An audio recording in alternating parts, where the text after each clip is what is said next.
लेखिका महादेवी वर्मा जी द्वारा लिखा रेखा चित्र बिंदा आज हम करने वाले हैं।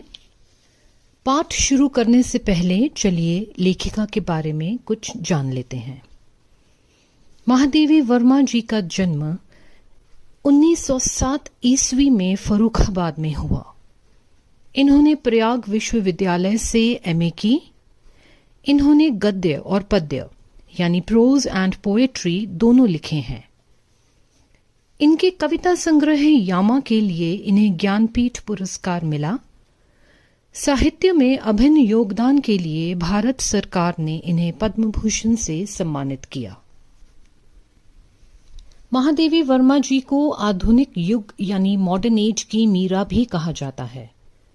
बिंदा महादेवी जी द्वारा लिखा एक रेखा चित्र यानी लाइफ स्केच है। बिंदा को अतीत के चलचित्र नामक गद्य में से लिया गया है। यह दिल को छू लेने वाला संस्मरण शैली में लिखा गया रेखा चित्र है। चैप्टर शुरू करने से पहले हम इसके पात्रों यानी कैरेक्टर्स के बारे में जान लेते हैं। पहला कैरेक्टर स्वयं लेखिका है। लेखिका महादेवी वर्मा जी अपने बचपन की सहेली को याद करते हुए उसकी कहानी इस रेखा चित्र के माध्यम से सुना रही हैं। बिंदा की याद उन्हें तब आती है जब वह एक स्कूल की प्रधानाचार्य हैं और स्कूल में दाखिला यानी एडमिशन लेने के लिए एक पिता अपनी नन्ही सी बच्ची को लेकर आए हुए हैं। उस छोटी सी असहाय बच्ची को देखकर अपनी बचपन की सहेली बिंदा की याद लेखिका के स्मृति पटल पर फिर से जीवित हो जाती है। पाठ का दूसरा कैरेक्टर है बिंदा। बिंदा इस रेखा चित्र की मुख्य पात्रा है। यह रेखा चित्र यानी लाइफ स्केच उसी के जीवन पर लिखा गया है। बिंदा लेखिका के बचपन की सहेली है। उसकी मां के मरने के बाद जब पिता दूसरी शादी करते हैं तो सौतेली मां बिंदा पर बहुत जुल्म ढाती है। बिंदा चुपचाप उन सभी जुल्मों को सहती रहती है। थर्ड कैरेक्टर है पंडिताइन चाची, जो कि बिंदा की सौतेली मां है। बिंदा की मां के मरने के बाद उसके पिता दूसरी शादी कर लेते हैं। पंडिताइन चाची बिंदा की सौतेली मां है, जिससे वह नई अम्मा कहती है। वह बहुत क्रूर यानी क्रूर है। वह बिंदा को अपनी बेटी नहीं बल्कि घर की नौकरानी समझती है और सारा घर का काम करवाती है। बिंदा के बीमार होने पर वह अपने पूरे परिवार को लेकर ऊपर की मंजिल में रहना शुरू कर देती है और बिंदा को मरने के लिए अकेला छोड़ देती है। पाठ की चौथी कैरेक्टर है रुकिया। पाठ पढ़ने से ज्ञात होता है कि रुकिया घर में काम करने वाली एक सेविका है। बिंदा के घर में क्या क्या हो रहा है यह सारी खबर रुकिया ही लेखिका की मां को देती है। तो यह थे इस रेखा चित्र के मुख्य पात्र। चलिए अब महादेवी वर्मा जी द्वारा लिखित बिंदा की व्याख्या शुरू करते हैं। लेखिका एक स्कूल की प्रधानाचार्य यानी प्रिंसिपल हैं। एक सज्जन अपनी बेटी का दाखिला यानी एडमिशन करवाने के लिए स्कूल में आते हैं। वह बच्ची दिखने में छोटी और बहुत कमजोर है। प्रवेश पत्र यानी एंट्रेंस फॉर्म में बच्ची की उम्र पढ़कर लेखिका उसे वापस करते हुए कहती हैं, आपने आयु ठीक नहीं भरी है, ठीक भर दीजिए। वह सज्जन बताते हैं कि बच्ची 14 साल की हो चुकी है। वह यह भी बताते हैं कि बच्ची की मां के मरने के बाद उन्होंने दोबारा शादी कर ली और अब उनकी दूसरी पत्नी है। सज्जन द्वारा कहे गए यह वाक्य सुनकर लेखिका का मन 2 युगों से भी अधिक बीते हुए समय की यादों में लौट जाता है। उन्हें याद आ जाती है अपनी बचपन की सहेली बिंदा की, जिसकी मां के मरने के बाद उसके पिता ने दूसरी शादी कर ली थी।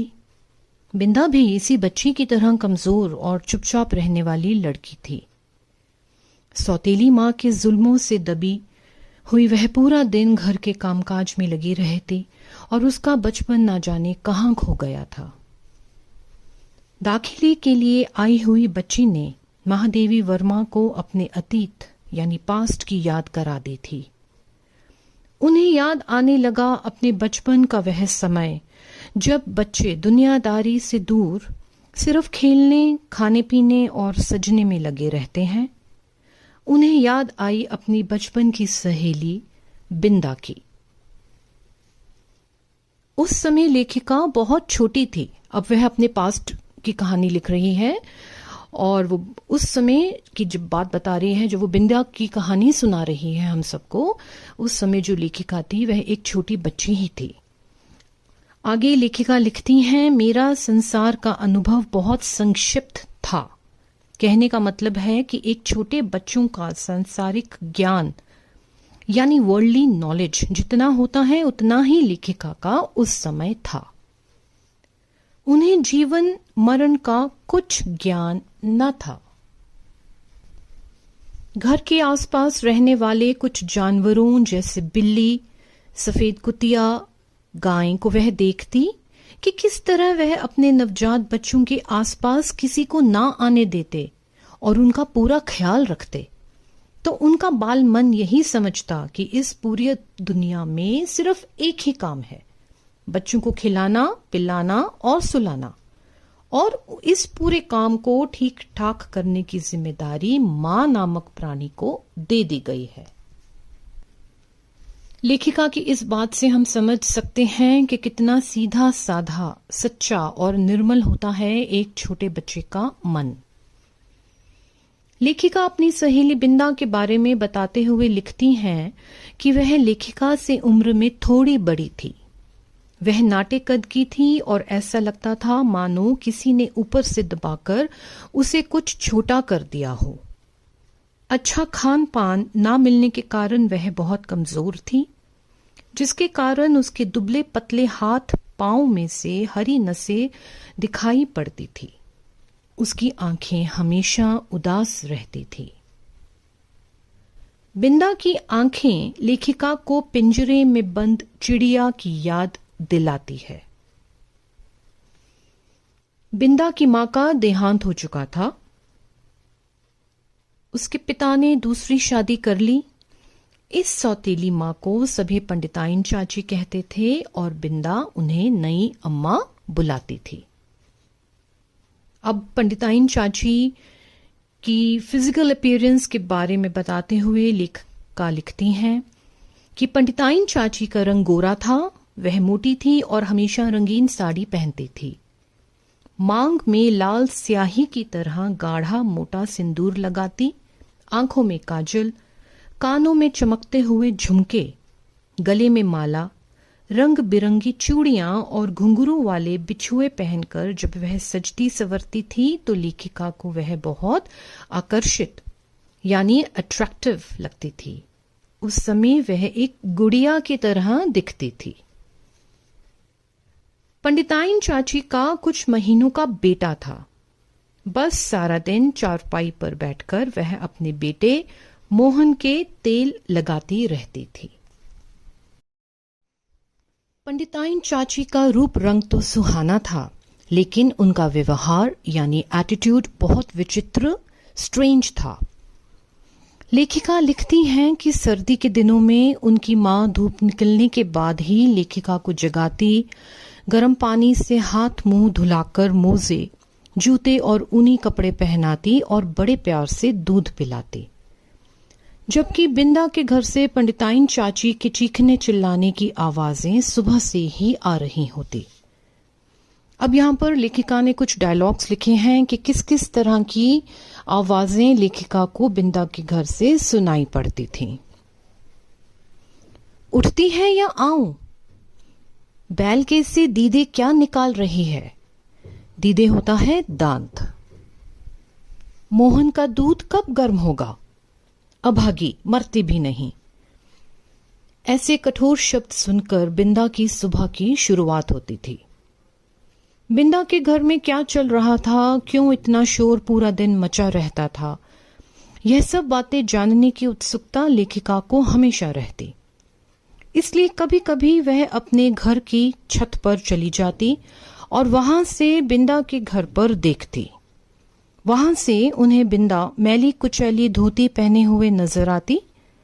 कभी वह झाड़ू लगा रही होती तो कभी चूल्हे में आग जला रही होती, कभी आंगन के नल से पानी भर रही होती तो कभी अम्मा को दूध का कटोरा दे रही होती। लेखिका को वह फिरकी की तरह इधर उधर भागती हुई नजर आती। बिंदा का काम लेखिका को बाजीगर के तमाशे के जैसा लगता था। लेखिका सोचती कि जितनी फुर्ती से बिंदा सारा काम कर देती थी, वैसा लेखिका के लिए करना संभव नहीं था। वह तो पूरा दिन उधम मचाती और खेलती रहती थी, पर उनकी मां ने ना तो उन्हें कभी मर जाने की बद्दुआ दी और ना ही आंखें निकाल लेने की धमकी। घर का सारा काम करने के बावजूद पंडिताइन चाची बिंदा से कभी खुश नहीं रहती थी। बिंदा भी अपनी नई अम्मा से बहुत डरती थी। कहीं से कुछ आवाज आने पर वह बुरी तरह से चौंक पड़ती।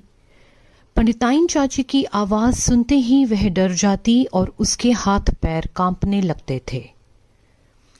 एक रात जब लेखिका और बिंदा तारों को देख रही थीं, तब 2-3 करके तारे गिनते गिनते बिंदा ने एक चमकीले तारे की ओर उंगली उठाकर कहा, वह रही मेरी अम्मा। लेखिका के पूछने पर बिंदा ने कहा, जिस अम्मा को ईश्वर बुला लेते हैं वह तारा बनकर ऊपर से बच्चों को देखती रहती है। यह बात सुनकर लेखिका बहुत परेशान हो गई।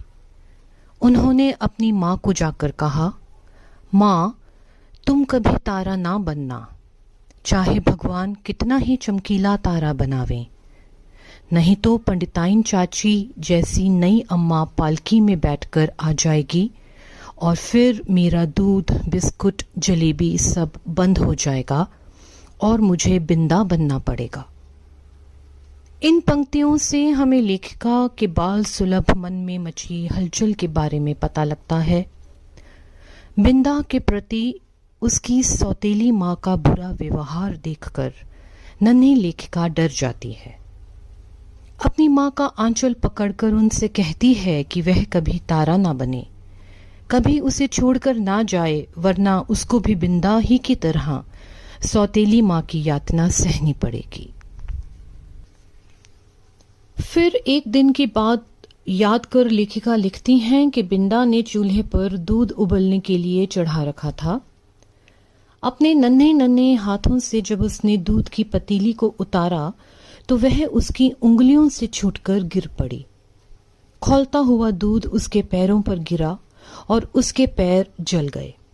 वह घबरा गई कि अब नई अम्मा उसको मारेगी। दौड़कर वह लेखिका के घर पर पहुंच गई और विनती की कि उसे कहीं छुपा दे। लेखिका बिंदा को गाय के लिए घास रखने वाली कोठरी में ले जाती है और दोनों घास पर बैठ जाती हैं। लेखिका लिखती हैं कि उन्हें घास की पत्तियां चुभ रही थी, लेकिन बिंदा अपने जले पैरों को घास में छुपाए ऐसे बैठी थी जैसे किसी रेशमी बिछौने पर हो। लेखिका की मां को जब बिंदा के जले हुए पैरों के बारे में पता चला तो उन्होंने उसके पैरों पर तिल का तेल और चूने का पानी लगाया। फिर बिंदा को उसके घर भेज दिया गया। घर पहुंचने पर बिंदा का क्या हश्र हुआ होगा यह जानना तो मुश्किल था, पर महादेवी वर्मा पंडिताइन चाची के न्यायालय से मिलने वाले दंड से परिचित हो चुकी थी। पंडिताइन चाची के दिल में न दया थी और ना ही क्षमा। दूसरों द्वारा की गई गलतियां भी बिंदा के सर मढ़ दी जाती और उसे कठोर से कठोर सजा दी जाती। जैसे पंडित जी की थाली में काला बाल तो पंडिताइन चाची का था, लेकिन सजा बिंदा को मिली। इस बार का गुनाह तो बहुत बड़ा था। लेखिका को पूरा यकीन था कि पंडिताइन चाची ने बिंदा को बहुत बड़ी सजा दी होगी। इस घटना के बाद कुछ दिनों तक लेखिका ने बिंदा को घर आंगन में काम करते हुए नहीं देखा। उसके घर जाने से माँ ने भी रोक लगा दी थी, लेकिन माँ खुद अंगूर और सेब लेकर वहां अक्सर जाया करती। बहुत बार पूछने पर रुकिया, जो शायद लेखिका के घर पर काम करती थी, बताती है कि बिंदा के घर में महारानी आई है। दरअसल बिंदा को चेचक हो गया था। चेचक को इंग्लिश में चिकन पॉक्स कहते हैं। चेचक एक संक्रामक बीमारी है, यानी कॉन्टेजियस डिजीज है। बीमार व्यक्ति के छूने से या उसके कांटेक्ट में आने से यह फैलता है। ऐसे में मरीज को अलग कर दिया जाता है, पर उसे अकेला नहीं छोड़ना होता। उसका भरपूर ख्याल रखना होता है ताकि वह जल्दी ठीक हो जाए। लेखिका को किसी ने महारानी आने का मतलब नहीं समझाया। जब उन्हें कोई जवाब ना मिला, तब एक दिन दोपहर को चुपके चुपके वह बिंदा के घर पहुंच गई। वहां जाकर उन्होंने देखा कि एक सुनसान कमरे में बिंदा अकेली चारपाई पर पड़ी हुई थी। आंखें गड्ढों में धंस गई थी, पूरे चेहरे पर दाने निकले हुए थे और उसने मैली सी चादर ओढ़ रखी थी। लेखिका को ख्याल आया कि जब वह खुद बीमार पड़ती थी तो डॉक्टर को बुलाया जाता था, उसके सिरहाने कई सारी दवा की शीशियां रख दी जाती थी। माँ लगातार उसका ख्याल रखती थी और पिताजी बेचैनी में बिछौने के आसपास ही चक्कर काटते रहते थे। पर यहां का नजारा तो बिल्कुल उल्टा था। ना कोई दवा, ना माँ और ना ही पिताजी। यह देखकर वह हैरान और परेशान हो उठी। बिंदा लेखिका को इशारों में और टूटे फूटे शब्दों में बताती है कि नई अम्मा मोहन के साथ ऊपर के कमरे में रहने लगी थी। सुबह शाम आया आकर उसका काम कर जाती थी और कोई भी उसके पास नहीं आता था। यह लेखिका की बिंदा के साथ आखिरी मुलाकात थी। फिर कुछ दिन बाद रुकिया ने आकर उनके कान में कुछ कहा। इसके बाद मां की आंखों से आंसू बहने लगे। वह लेखिका को घर से ना निकलने का आदेश देकर बिंदा के घर की ओर चली गई। अब लेखिका की उत्सुकता बढ़ जाती है। उन्हें एहसास हो चुका था कि कुछ बुरा हुआ था, पर वह रुकिया से कुछ पूछना नहीं चाहती थी। इसलिए उन्होंने खिड़की से झांककर बिंदा के दरवाजे की तरफ देखा तो वहां पर बहुत से लोग इकट्ठा थे। ऐसी भीड़ तो सिर्फ शादी ब्याह में ही देखने को मिलती थी। लेखिका सोचने लगी कि क्या बिंदा के घर में किसी की शादी हो रही थी, और अगर हां तो किसकी। उन्होंने सोचा कि पंडित जी का विवाह तो तब होगा जब पंडिताइन चाची मरकर तारा बन जाएंगी। मोहन का ब्याह हो नहीं सकता क्योंकि वह तो बहुत छोटा था। तो रही बिंदा। लेखिका इसी निर्णय पर पहुंची कि बिंदा की शादी हो रही थी और उसने उन्हें बुलाया तक नहीं। लेखिका का बाल मन यह प्रतिज्ञा कर बैठा कि वह भी बिंदा को अपने घर के किसी भी शुभ कार्य में नहीं बुलाएंगी। कई दिन बीत गए।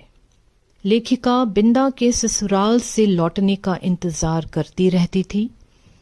एक दिन जब उन्होंने अपनी मां से पूछा कि बिंदा ससुराल से वापस कब आएगी, तो मां ने बताया कि वह तो अपनी आकाशवासिनी अम्मा के पास चली गई। उस दिन से लेखिका कई बार चमकीले तारे के आसपास फैले छोटे तारों में बिंदा को ढूंढती रहती, पर कभी पहचान ना पाई। अंत में लेखिका लिखती हैं, तब से कितना समय बीत चुका है, पर बिंदा और उसकी नई अम्मा की कहानी पूरी नहीं हुई। कभी हो सकेगी या नहीं, इसे कौन बता सकता है। यहीं पर इस पाठ की व्याख्या खत्म होती है और इस पाठ को पढ़ने के बाद हम इस निष्कर्ष पर पहुंचते हैं कि बिंदा के माध्यम से लेखिका ने उन सभी छोटी बच्चियों के जीवन का बखान किया है जिनकी सौतेली माताएं उनके साथ बुरा व्यवहार करती हैं। उन्हें मां का प्यार नहीं मिलता। जहां दूसरे बच्चे खेलते, खाते पीते और बढ़िया कपड़े पहनते, वहीं बिंदा जैसी बच्चियां असहाय जीवन व्यतीत करने को विवश हैं।